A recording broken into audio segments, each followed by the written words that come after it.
Hello students and welcome back. In today's video we are going to learn about forms of energy और हमने सबसे पहले जो form of energy discuss करनी है वो है heat energy. Alright? So before we begin discussing heat energy, let's have a recap of the lesson that we have learned earlier. That was related to ठीक है हम रिकॉल करेंगे and that was related to state of matter हमने state of matter में three types of states पढ़ी थी right there was solid there was liquid right and there was gas all these state of matter have particles tiny particles in it ठीक है छोटे छोटे particles थे इनके अंदर टाइनी पार्टिकल्स थे और हमने इनमें पढ़ा था कि ये जो स्मॉल पार्टिकल्स हैं इनकी मूवमेंट और इनका किस तरह पोजीशनिंग होती है in different state of matter में so let's discuss heat energy now what is heat energy right heat energy is the result of movement of tiny particles ठीक है और इन टाइनी पार्टिकल्स को क्या कहते हैं हम एटम्स मॉलिक्यूल्स और ions in a solid liquid और गैस ठीक है तो हीट एनर्जी क्या है वो है रिजल्ट होता है किस चीज का मूवमेंट का इन टाइनी पार्टिकल्स की heat energy can be transferred from one object to another heat energy जो है वो एक ऑब्जेक्ट से दूसरे ऑब्जेक्ट में भी ट्रांसफर हो सकती है द ट्रांसफर और flow to the difference in temperature between the two objects is called heat. Heat किसको कहते हैं यानी दो डिफरेंट टेम्परेचर्स के दरमियान में जो ट्रांसफर होता है फ्लो होता है एनर्जी का उसको क्या कहते हैं हीट कहते हैं ठीक है अब अगर मैं आपको एक एग्जांपल दूं ऑफ अ पैन राइट एक पैन है उसके अंदर वाटर आपने डाला हुआ है या आइस क्यूब्स डाले हुए हैं right and that pan is on the flame ठीक है उसके नीचे क्या चल रहा है आग जल रही है राइट इट्स द फ्लेम और यू कैन से कि इसमें हम हीट अप्लाई कर रहे हैं ठीक है अब क्या होगा कि ये हीट जो है it will transfer to the up side of the pot ठीक है ये हीट जो है वो ट्रांसफर होती जाएगी यानी पॉट के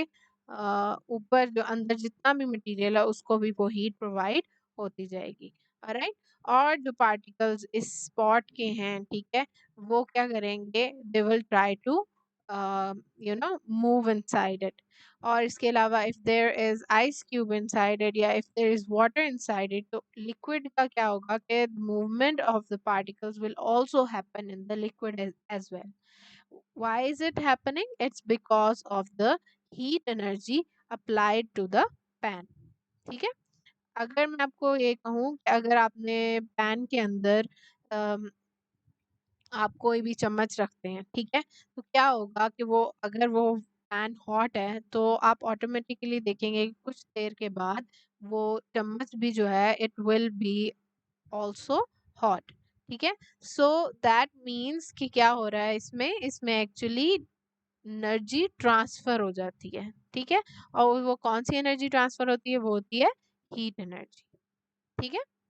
सो इसके अलावा if you we have to know about other things related to heat energy that is about thermal energy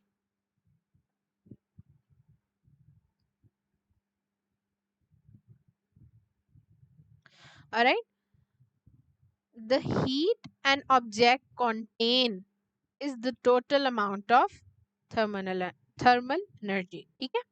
तो इसको क्या कहते हैं हम कि जितनी भी हीट है एक ऑब्जेक्ट में एक अमाउंट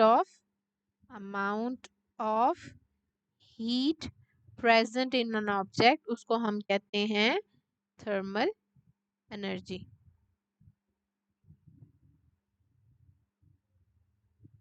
ठीक है, फॉर एग्जाम्पल अगर हम इस पैन की एग्जाम्पल लें, ये कितना गर्म है, ठीक है, इसके अंदर कितनी गर्माइश है, इस चीज को हम क्या कहेंगे, थर्मल एनर्जी कहेंगे। ठीक है,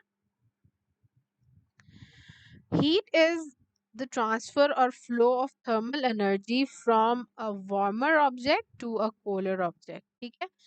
थर्मल एनर्जी में क्या होता है कि जो हीट है वो ट्रांसफर होती है, वो ऑलरेडी हम डिस्कस कर चुके हैं। वार्मर ऑब्जेक्ट से किस तरफ को ट्रांसफर होती है, कूलर ऑब्जेक्ट की तरफ। ठीक है, thermal energy is the energy that comes from heat. ये कहाँ से आती है ये energy, it only comes from heat. ठीक है, अच्छा जी, अगर हम एग्जांपल लें, what happens when you add cold milk to a hot tea. गरम गरम टी में अगर हम ऐड कर दें मिल्क, ठीक है, कोल्ड मिल्क ऐड कर दें, तो क्या होगा,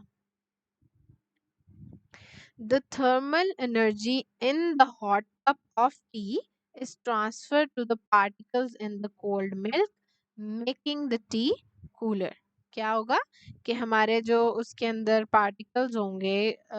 ठंडा मिल्क के अंदर, ठंडे मिल्क के अंदर जो पार्टिकल्स होंगे, राइट, वो जब टी में ऐड होंगे, गर्म टी में, तो उसकी वजह से जो एनर्जी है वो ट्रांसफर हो जाएगी, और उससे क्या होगा कि आपकी टी जो है that is going to be a bit colder, right. Why? Because it's actually the transfer of heat between the two objects. When you take out an ice cube from the freezer, what happens to it? It gradually melts and changes into liquid. Why does this happen? ऐसा क्यों होता है कि आप ice cube fridge में से निकालें तो वो जल्दी से मेल्ट होने लग जाता है? Since the air around the cube is warmer and heat flows from warmer to colder objects, it melts the ice cube. ठीक है, हमारी जो इर्द गिर्द होती है वो इतनी ज़्यादा कूलर रीजन नहीं होता, तो क्या होता है कि वो सारा जो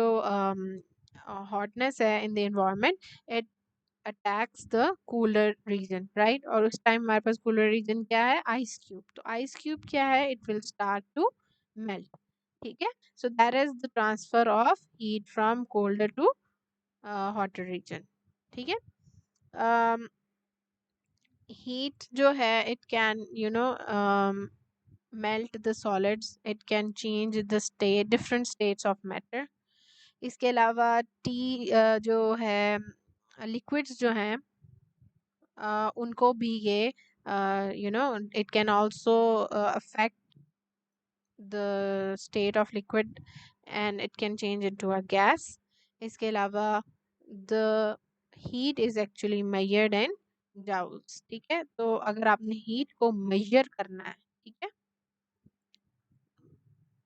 क्या करना है, अगर आपने हीट को मेजर करना है तो वो किस यूनिट में होगी, किस यूनिट में हीट मेजर कर सकते हैं आप, उसको हम जूल्स में कर सकते हैं। ऑलराइट,